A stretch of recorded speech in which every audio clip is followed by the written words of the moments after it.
অন্ধকারে বসে আছেন কেন? ও, অন্ধকার হয়ে গেছে বুঝি? হ্যাঁ, গোবিন্দজি সন্ধ্যা দেওয়ার সময় হয়ে গেল তো। আমি লাইট জ্বালিয়ে দিচ্ছি, দাঁড়ান।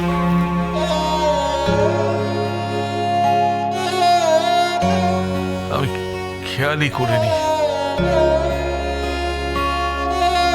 বাবা,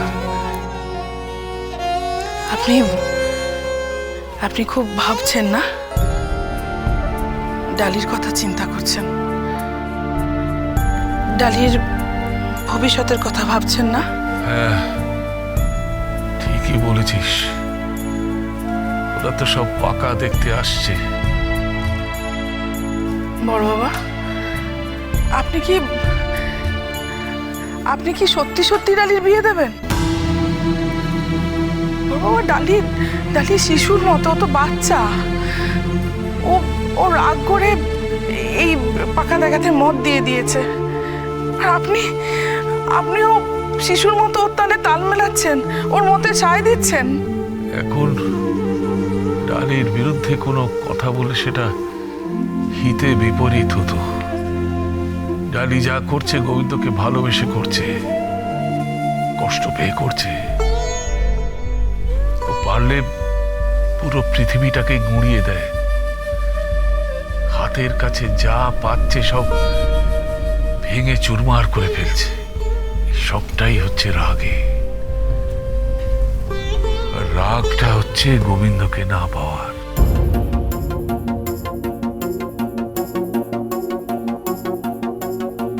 বরাবর যা চেয়েছে তাই পেয়েছে তো। আর এখন যেটা সব থেকে গুরুত্বপূর্ণ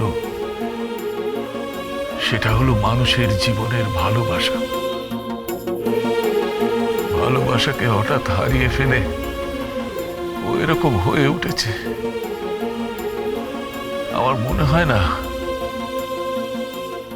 যে ছেলেটি ওকে পাকা দেখতে আসছে ডালি তাকে বিয়ে করবে। সে বিয়ে করতে রাজি হয়ে যাবে। হ্যাঁ বড় কাকা, ডালি বিয়ে করতে রাজি হয়ে যাবে, কিন্তু আমার মনে হয় শেষ পর্যন্ত বাদ সাধবে গোবিন্দ নিজেই।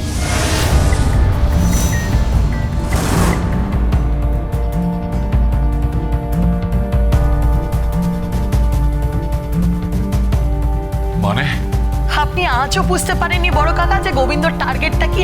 এখনো বুঝতে পারেননি? গোবিন্দর টার্গেট হচ্ছে এই পরিবারের টাকা, বাড়ি, গাড়ি, সম্পত্তি, সবকিছু। আর তোমার টার্গেট নয়? তোমার লক্ষ্য নয় এই সম্পত্তি? বড় কাকা,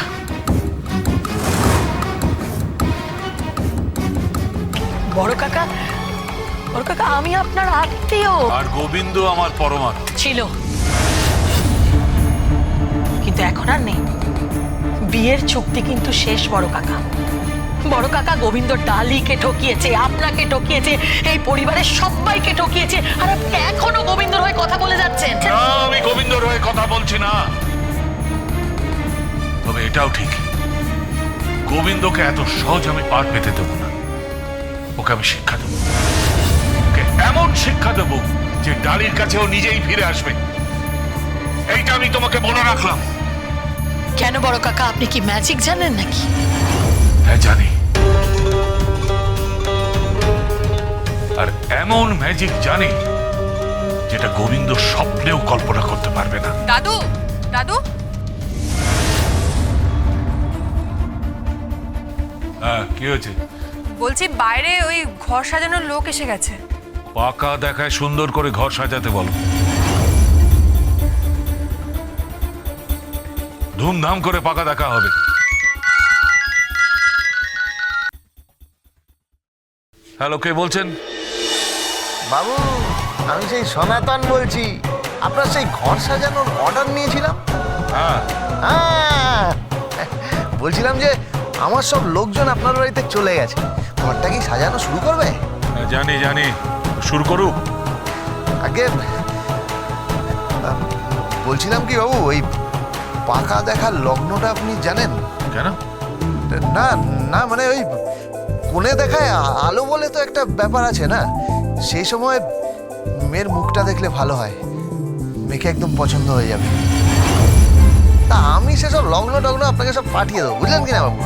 আমি যখন যা কাজ করি পুরোটা করি, পুরো কন্ট্রাক্টে করি, বুঝলেন? বেশ, তাহলে তুমি লগ্ন বলো, সেই সময় না হয় মেয়ে দেখবে। দেখবেন, মেয়ে দেখলেই মেয়েকে পছন্দ হয়ে যাবে।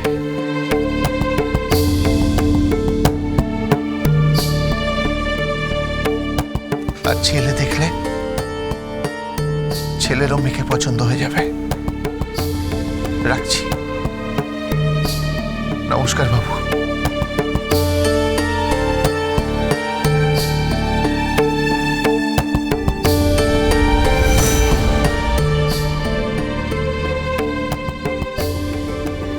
গলাটা খুব চেনা চেনা লাগলো। গলাটা চেনা চেনা লাগলো মানে? কার কার কার ফোন? কে ফোন করেছিল? এই যে এইমাত্র সনাতন বলে যে লোকটা ফোন করলো, বাড়িঘর তো সাজাবে বলছে, খাবার দাবার দিচ্ছে, গলাটা খুব চেনা চেনা লাগলো।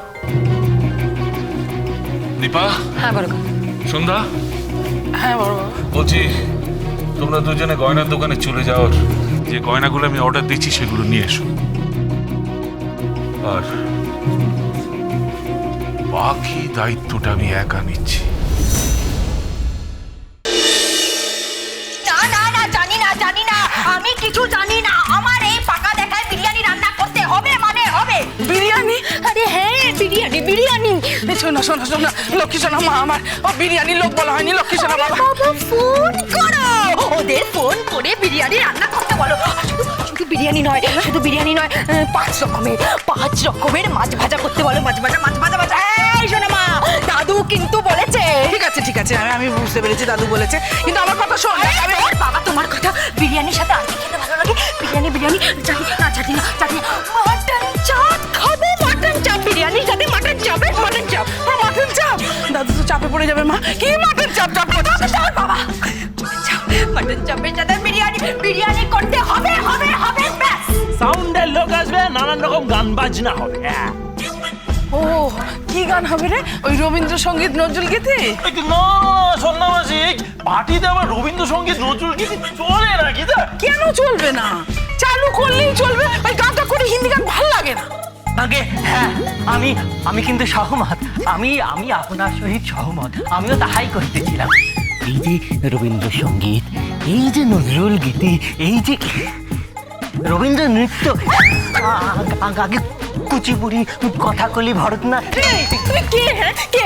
পার্টিতে নাকি ভারতনাট্যম, কথাকলি, কুচিপুড়ি হবে? ও সন্ধ্যা মাসি, রবীন্দ্রসঙ্গীত বা নজরুল গীতি হবে পার্টিতে? কেন হবে না? তুই বল।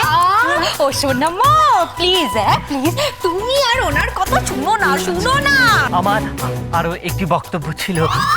আমি কহিতেছিলাম, এই যে আমাদের অনুষ্ঠান, এই অনুষ্ঠানে যদি আমি শাস্ত্রীয় বাঙালি রীতি প্রয়োগ করি। প্রয়োগ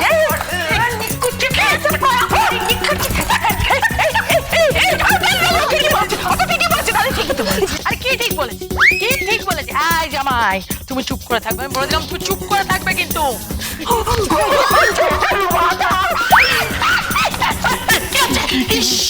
সবার সামনে যে শ্বশ্রু কি সব বলছে, শুনতে খারাপ লাগে। অসভ্যের মতো। আগে কি লাগে? অসভ্যের মতন লাগে। আগে না, আমি কহিতেছিলাম ওই প্রাচীন কালের না, যদি তন্ডুল, তার সহিত ঘৃত, তার সহিত আপনার বার্তা খুব।